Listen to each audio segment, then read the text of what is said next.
Hello दोस्तों, मेरा नाम है जयेश और मैं आपका स्वागत करता हूँ अपने चैनल के ऊपर। तो आज हम देखने वाले 12th मैथ का लॉजिक चैप्टर का एक्सरसाइज नंबर 1.1 में का question second, third, fourth and fifth. इसके पहले के वीडियो में हमने क्वेश्चन 1 करा था और उसके पहले मैंने लॉजिक के इंट्रोडक्शन में conjunction, disjunction, implication and double implication as well as negation के फार्मूलाज बताए थे। तो आपको अगर उस फार्मूलाज जानने हैं तो इंट्रोडक्शन वीडियो की लिंक मैंने डिस्क्रिप्शन में दी हुई है, वहाँ पर जाके आप उस वीडियो को देख सकते हैं। तो इस वीडियो में मैं आपको क्वेश्चन 2 और बचे हुए लास्ट तक की एक्सरसाइज पूरी कंप्लीट कराने वाला हूँ। अगर आपको इस एक्सरसाइज में कुछ भी प्रॉब्लम होगा तो, और अगर आपने ये वीडियो देख लिया तो आपकी 100% आपको ये एक्सरसाइज समझ में आ जाएगी, इसमें क्या बताया हुआ है क्या नहीं। तो लास्ट तक मेरे साथ बने रहिए, क्योंकि अगर आपको ये इन्फॉर्मेशन मिल गई तो आपको आगे जाके ये बहुत हेल्पफुल हो सकती है। तो मैं आपको सिर्फ क्वेश्चन 1 एंड लास्ट करके दिखाने वाला हूँ, क्योंकि अंदर के क्वेश्चन अगर आप कर लेंगे तो आपका रिवीजन भी बहुत अच्छे तरीके से हो जाएगा। और फर्स्ट क्वेश्चन और लास्ट क्वेश्चन इसलिए करा रहा हूँ क्योंकि फर्स्ट क्वेश्चन से आपको उसमें करने क्या है वो समझ में आ जाएगा और लास्ट क्वेश्चन से आपको थोड़ी अच्छी सी क्लियरिटी मिल जाएगी। तो ज़्यादा देर नहीं गवाते हुए चलिए स्टार्ट करते हैं। तो क्वेश्चन 2 क्या बताया हुआ है आप आपके बुक में देख सकते हो। Right the following compound statement symbolically. यहाँ पर ये जो स्टेटमेंट है इसे सिम्बॉलिकली लिखना है। और मैंने इंट्रोडक्शन लेक्चर में आपको बताया था अगर अंदर एंड होगा तो वहाँ हम ऐसा सिंबल यूज़ करते हैं और होगा तो ऐसा। तो यहाँ पर हमें पहले क्या करना है कि पी और क्यू स्टेटमेंट हमें अलग तरीके से लिख लेना है। जैसे मैं यहाँ पर लिख रहा हूँ, आपको भी ऐसे लिखना है। पी ऐसा कुछ लिखना है, यहाँ पर लिखना है first sentence Nagpur is in Maharashtra. मतलब ये कंजंक्शन से दो जो सेंटेंस कंबाइन करे गए हैं उन्हें हमें अलग अलग लिखना है। और यार नेक्स्ट क्यू लिखना है चेन्नई इज़ इन तमिलनाडु। और यहाँ पर लास्ट में ऐसे लिखना है, इनका सिंबॉलिक फॉर्म में लिखना है, इसलिए यहाँ पर लिख देते हैं given compound statement symbolically written as, और लास्ट में ऐसा। ये जो पहले सेंटेंस को हमने जो सिंबल दिया है वो लिखने का है और अंदर के एंड के जो सिंबल मैंने इंट्रोडक्शन लेक्चर में बताया गया है वो लिखना है यहाँ पर ऐसा। और जो क्यू स्टेटमेंट के लिए जो सिंबल लगाई है ये। तो ये आ गया आपका आंसर। आपका आंसर सिर्फ इतना ही है, लेकिन इस तरीके से लिखने से आपको फुल मार्क्स मिलेंगे। अगर आपने सिर्फ इतना ही लिख दिया तो आपको 1 मार्क की जगह हाफ मार्क मिल जाएगा। तो आपको इस तरीके से फुल डिटेल में आपको आंसर लिखना है। और यहाँ पर हम अब लास्ट करेंगे। Last is x is not rational number but is a square of N integer. आपको मैं एक बात बता देता हूँ, जहाँ पर ये बट यूज़ करा गया है वहाँ पर हमें एंड का इस्तेमाल करना है। और बट और एंड के लिए एक ही सिंबल है, इस तरीके से उल्टा भी। तो यहाँ पर x is not rational number, यहाँ पर नॉट का इस्तेमाल करा गया है, मतलब यहाँ पर निगेशन आएगा। तो यहाँ पर p स्टेटमेंट क्या होगा देखिए, x is not irrational number. और q स्टेटमेंट हो जाएगा x is a square of N integer. तो यहाँ पर इजी देयरफॉर यहाँ पर लिख देंगे और given compound statement symbolic return as, यहाँ पर आप ऐसे लिख दीजिए। मैं नहीं लिखता, टाइम ज़्यादा है, आपका टाइम बहुत इंपॉर्टेंट है। और यहाँ पर नॉट यूज़ करा गया है इसलिए हम यहाँ पर नेगेशन का सिंबल लगाएंगे और पी स्टेटमेंट और बट की जगह ये एंड का सिंबल और लास्ट में क्यू स्टेटमेंट। क्यू स्टेटमेंट में नॉट का इस्तेमाल नहीं करा गया है इसलिए हम यहाँ पर नेगेशन नहीं लगाएंगे, ओनली क्यू लगा देंगे। तो ये आ गया आपका इसका आंसर। तो देखते हैं यहाँ पर क्वेश्चन 3। तो क्वेश्चन 3 में बताया गया है right the truth value of the following. मैंने आपको इंट्रोडक्शन में बताया हुआ है, लेकिन यहाँ पर एक बार आपको रिवीजन करा देता हूँ कि अगर कंजंक्शन में दोनों ही स्टेटमेंट का ट्रूथ वैल्यू टी आना चाहिए, तभी आंसर टी आएगा, अदरवाइज फॉल्स आ जाएगा, अदरवाइज एफ आ जाएगा।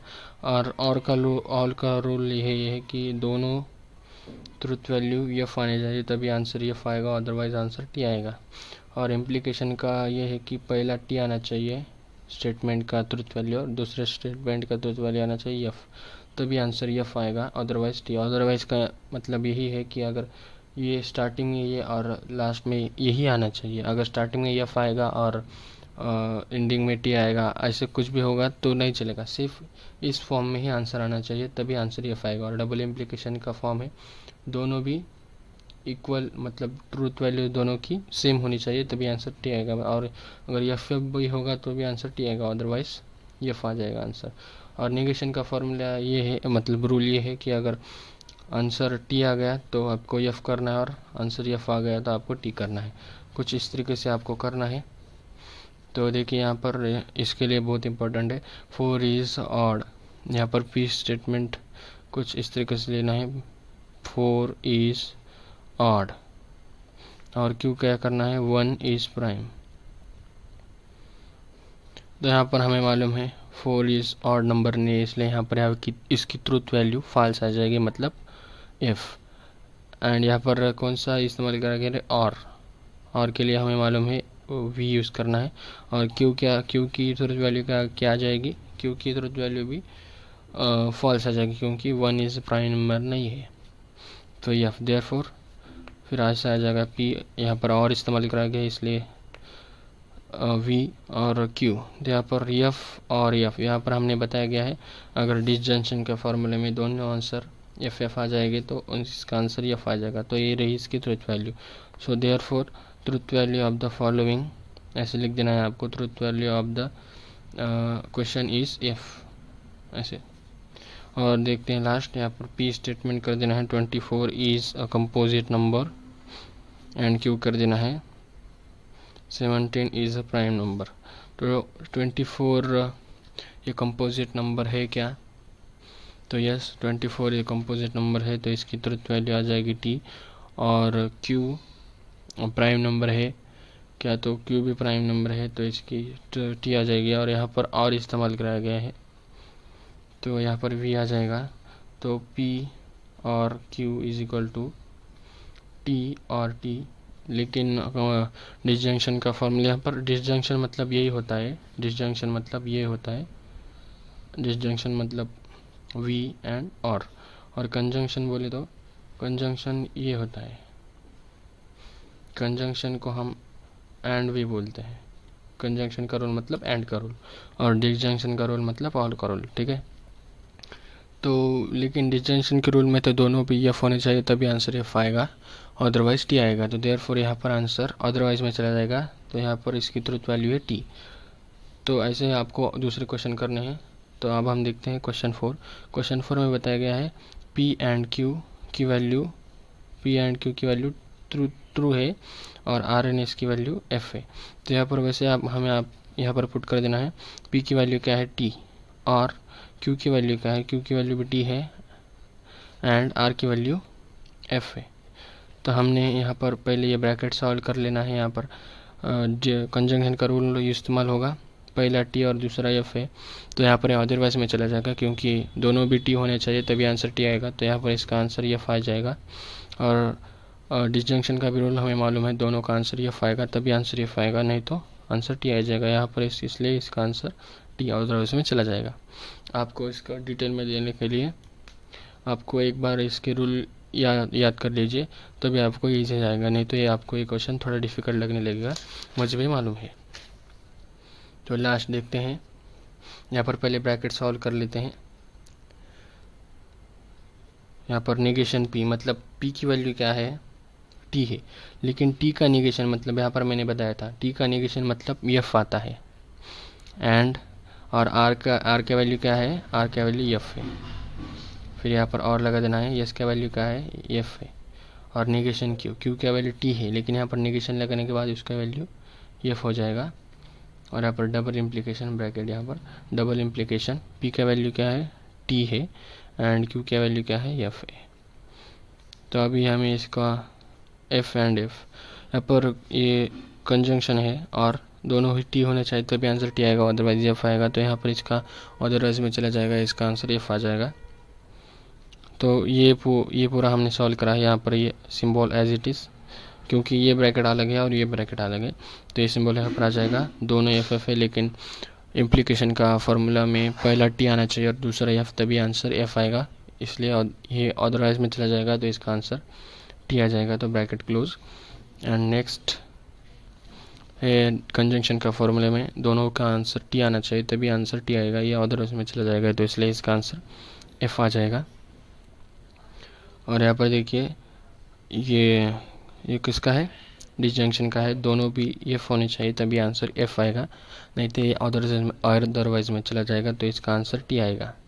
सो निगेशन एज इट इज रख देना है टी, और ये डबल इम्प्लीकेशन एफ, और यहाँ पर निगेशन टी का क्या आ जाएगा, एफ हो जाएगा, और दोनों भी एफ है, लेकिन इम्प्लीकेशन का फॉर्मूले में पहला टी और दूसरा एफ होना चाहिए, लेकिन यहाँ पर पहला टी नहीं है, तो ये अदरवाइज में चला जाएगा और इसका आंसर टी आ जाएगा। तो देयरफॉर इसका भी फाइनल आंसर टी है। वैसे ही क्वेश्चन 5 हमें देखते हैं। क्वेश्चन 5 में क्या बताया है, right the negation of the following, मतलब इस सेंटेंस का हमें निगेशन लिखना है, मतलब इसमें सिर्फ नॉट लगा देना है। देखिए नॉट कैसे लगाना है, तिरुपति इज नॉट, देखिए कि इस तरीके से, is not in Andhra Pradesh. और इसमें नॉट कैसे लगाना है, इसमें भी नॉट लगा सकते हैं, मतलब ये जो 7 + 3 ये 5 से बड़ा है, तो हमें इसका उल्टा लिखना है, मतलब यही इस तरीके से लिखना है कि 5 ये 7 + 3 से बड़ा है, मतलब इस तरीके से। लेकिन यहाँ पर इसका ऑपोजिट ये हो गया, लेकिन यहाँ पर इज इक्वल टू, मतलब आपको मालूम है ऐसा होगा, तो मतलब यहाँ पर देखिए एक्स और वाई का एग्जांपल देके देखता हूँ।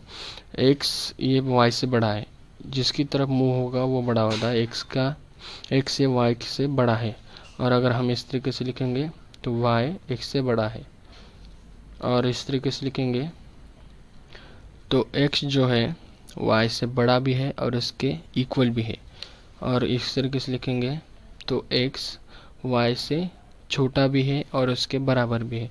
तो ये ऐसा सिंबल होगा तो उसके इक्वल भी होगा और बराबर भी होगा। तो यहाँ पर हमें इसका निगेशन करना है, मतलब उसका अपोजिट करना है, पूरा अपोजिट करना है। मतलब यहाँ पर क्या बताया गया है, 7 + 3 ये बड़ा है, लेकिन इसका अपोजिट क्या होगा, वो छोटा है, छोटा भी हो सकता है और उसके इक्वल भी हो सकता है, तो इसलिए हमने यहाँ पर ये इस्तेमाल किया।